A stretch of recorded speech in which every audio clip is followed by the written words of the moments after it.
नमस्कार दोस्तों, पिछली वीडियो मैंने आपको top 10 electrical interview question answer दिया था और इस वीडियो में भी आपको top 10 electrical interview question answer ही देने वाला हूं। तो ये पार्ट 2 है और पहले वाला पार्ट 1 है। यदि आपने उस वीडियो को नहीं देखा तो इस वीडियो के एंड स्क्रीन में आपको डाल दूंगा, वहाँ से आप देख लीजिएगा।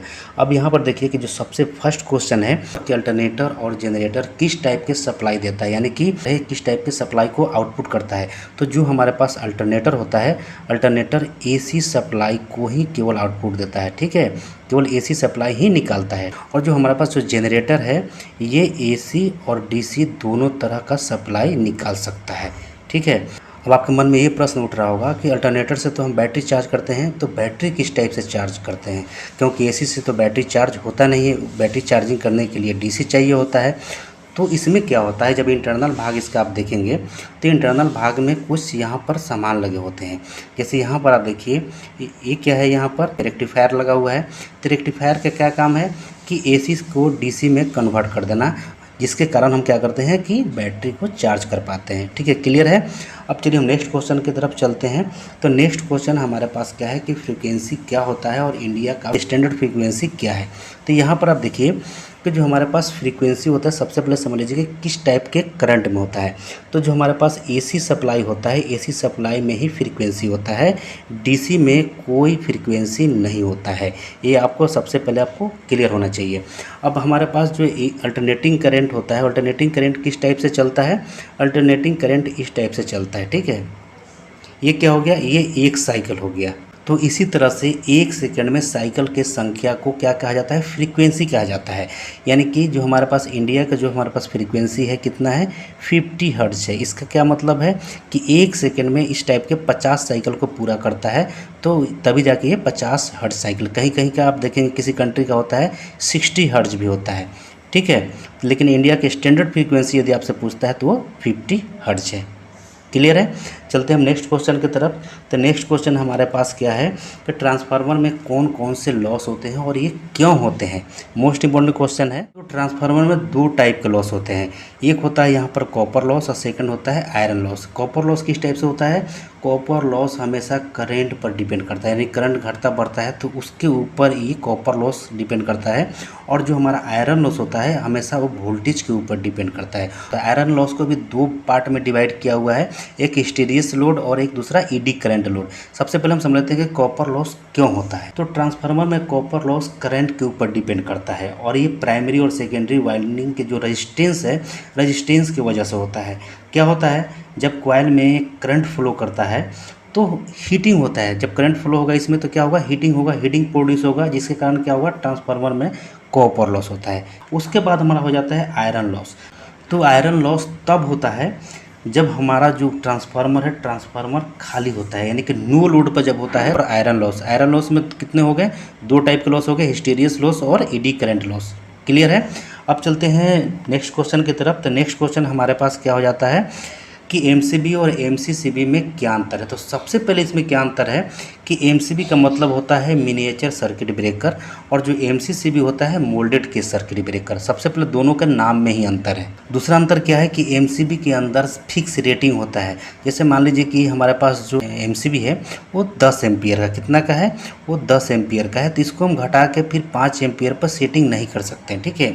वही जो हमारा MCCB है, MCCB मान के चलिए कि हमारे पास 200 एम्पियर का, ठीक है, और हमें काम अब लेना है 100 एम्पियर पर। तो हम क्या करेंगे, ये एडजस्टेबल होता है। यहाँ पर आप देख रहे हैं इस जगह पर क्या है, इसका करंट का एडजस्टिंग के लिए होता है। तो यदि हमें 100 एम्पियर पर ही इसको काम करवाना है तो यहाँ से हम घुमा के क्या करेंगे कि 100 एम्पियर पर यहाँ से सेट कर देंगे और 200 एम्पियर वाला MCCB हमारा 100 एम्पियर पर काम करना चालू कर देगा। यानी कि 100 एम्पियर से ज़्यादा यदि लोड होता है तो ये ट्रिप हो जाएगा। लेकिन इसमें क्या है, फिक्स वैल्यू है, इसमें जो रेटिंग दिया हुआ उससे हम कम ज़्यादा नहीं कर सकते हैं। अब इंटरव्यू वगैरह में इतना सारा सवाल जवाब का तो आंसर देने वाला नहीं है, आपको वहाँ पर एक लाइन में देना होगा। तो MCB में आपको क्या बोलना है कि MCB को कम लोड यानी कि घर या फिर ऑफिस के लिए प्रयोग किया जाता है और इसका रेटिंग फिक्स होता है। वही जो हमारे पास MCCB जो होता है बड़े लोड यानी कि इंडस्ट्रियल लोड के लिए प्रयोग किया जाता है और ये हायर रेटिंग और करंट सेटिंग के लिए इसमें ऑप्शन रहता है, क्लियर है। अब चलते हैं हम लोग नेक्स्ट क्वेश्चन की तरफ। तो नेक्स्ट क्वेश्चन हमारे पास क्या है कि न्यूट्रल और अर्थिंग में क्या अंतर है। ये मोस्ट इंपॉर्टेंट क्वेश्चन है और हमेशा इलेक्ट्रिकल इंटरव्यू में पूछा जाता है। तो यहाँ पर देख लीजिए कि न्यूट्रल क्या होता है। यहाँ पर सबसे पहले आप समझ लीजिए कि न्यूट्रल क्या है। तो न्यूट्रल क्या होता है कि एक रिटर्न पाथ होता है। जैसे मान के चलिए कि एक सर्किट है हमारे पास, यहाँ पर एक बल्ब लगा हुआ, क्या लगा हुआ है, बल्ब लगा हुआ है। इधर से यहाँ पर एक लाइन हो गया और यहाँ से ये न्यूट्रल हो गया, ठीक है।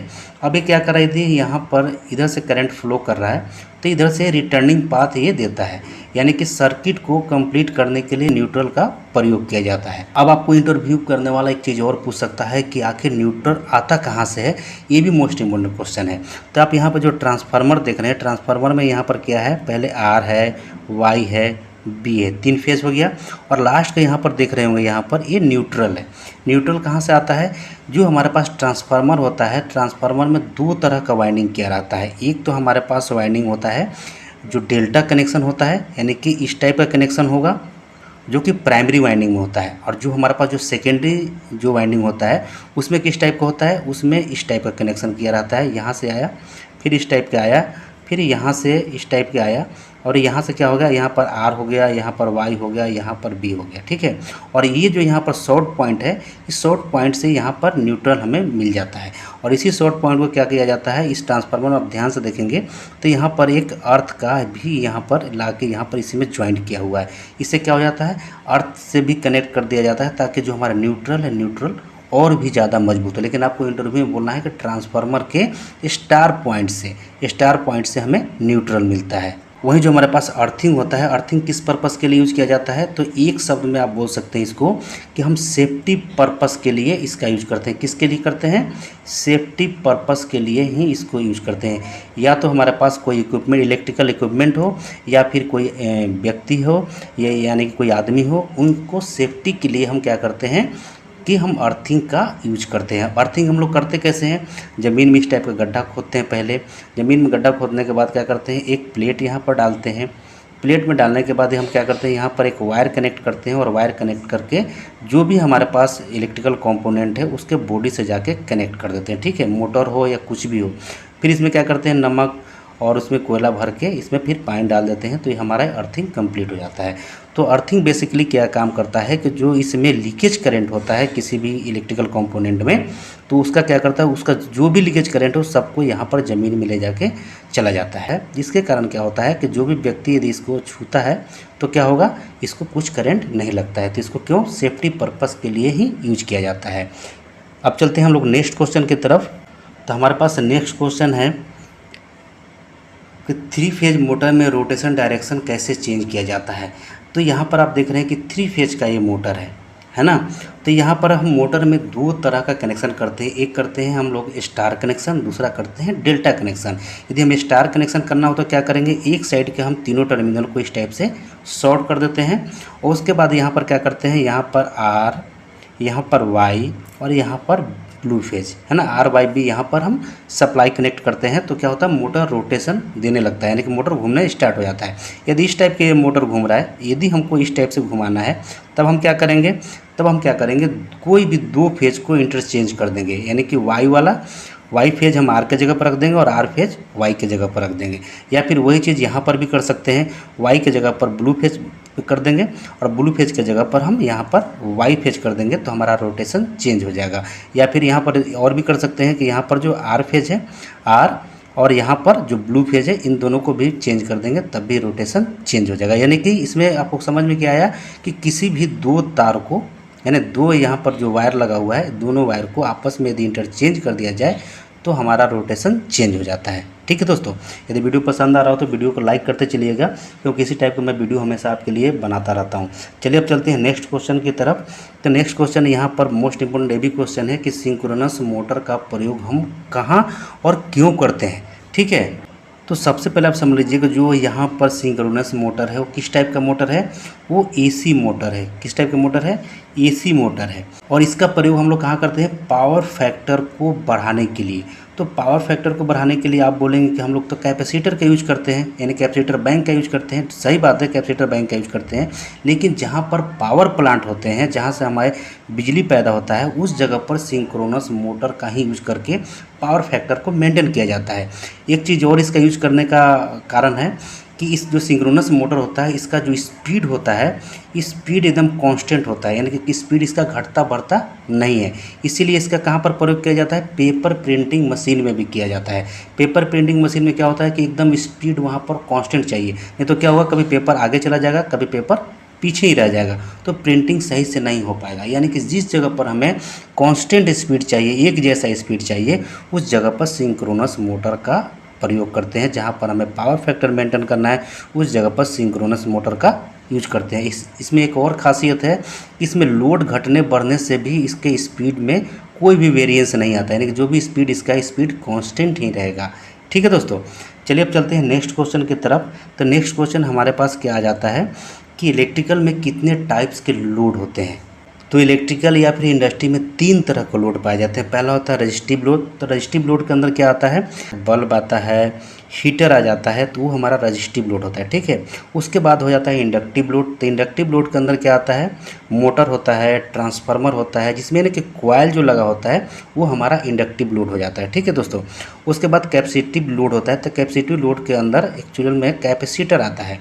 और एक चीज़ और बता दूं कि कैपेसिटिव लोड एक्चुअली होता नहीं है, कैपेसिटिव लोड क्रिएट किया जाता है ताकि इंडक्टिव लोड का मेंटेन कर सके। ठीक है, इंडक्टिव लोड की वजह से क्या होता है, पावर फैक्टर लैग करता है, यानी कि पीछे रह जाता है, कम हो जाता है, तो उसको मेंटेन करने के लिए कैपेसिटिव लोड इंडस्ट्री में लगाया जाता है। तो कैपेसिटिव लोड कैपेसिटर के वजह से इम्प्रूव करता है। ठीक है दोस्तों, उसके बाद यहाँ पर नेक्स्ट क्वेश्चन हो जाता है हमारे पास कि बैटरी में एएच रेटिंग का क्या मतलब। जैसे यहाँ पर देख रहे हैं बैटरी में 250 एएच है। ठीक है, तो बैटरी का एएच क्या बताता है, बैटरी के एएच रेटिंग ये बताता है कि बैटरी कितने घंटे तक कितनी करंट का सप्लाई करेगा। समझ में आ रहा है, कितनी करंट का सप्लाई करेगा और कितनी देर करेगा, वही हमें ये एएच बताता है। यानी कि 1 एएच इज इक्वल टू क्या हो गया, 1 एम्पियर इंटू 1 आवर। अब यहाँ पर एग्जांपल लेते हैं कि 100 एएच के बैटरी का कितना है, 100 एएच। एएच मतलब क्या हो गया, एम्पियर आवर हो गया। तो यहाँ पर हमें ये समझ में आना चाहिए कि जो हमारे पास 100 एएच का बैटरी है तो कितने घंटे तक कितने करंट आउटपुट दे सकता है। यदि अभी यहाँ पर मान लें कि 1 एम्पियर का यहाँ पर करंट देना, ये आउटपुट दे रहा है, तो कितना घंटा चलेगा, ये हमें 100 घंटे तक दे सकता है। ठीक, कितना, 100 घंटा तक दे सकता है। लेकिन यदि हम इस पर 10 एम्पियर का इस पर लोड डाल दें तो ये कितना घंटा देगा। तो सिंपली हम क्या करेंगे कि हमारे पास कितना है, 100 एएच है, हम यहाँ से 10 से भाग दे देंगे तो ये कितना देगा, 10 घंटा देगा। ठीक है, यानी कि 100 एएच का बैटरी 10 एम्पियर के लोड पर हमें 10 घंटे का सप्लाई देगा। लेकिन इसमें बहुत सारा चीज़ भी डिपेंड करता है बैटरी की एफिशिएंसी वगैरह पर। तो बैटरी की एफिशिएंसी उस पर देख के उसको कैलकुलेट करेंगे तो ये आपको परफेक्ट मिल जाएगा। लेकिन आपको फार्मूला के हिसाब से आपको यही बता देना। ठीक है दोस्तों, तो हमारे पास नेक्स्ट क्वेश्चन है कि बैटरी की कैपेसिटी कैसे पता करें। तो बैटरी की कैपेसिटी हम लोग किस में पता करते हैं, वाट आवर में, क्या है, WH में हम पता करते हैं। जैसे मान लीजिए कि हमारे पास एक 100 एएच का बैटरी है, ठीक है, और ये 12 वोल्ट का है। ठीक है, अब देखिए यहाँ पर कैपेसिटी निकालने के लिए वो क्या करना होगा, capacity is equal to, capacity क्या होगा यहाँ पर, WH यानी कि वाट आवर हो गया। ठीक है, तो यहाँ पर हो जाएगा 100 इंटू 12, यानी कि कितना हो गया यहाँ पर 1200 WH, यानी कि वाट आवर हो गया। इसका क्या मतलब हो गया, इसका मतलब ये हो गया कि बैटरी कुल मिलाकर 1200 वाट पावर को 1 घंटे तक कंटिन्यू दे सकता है।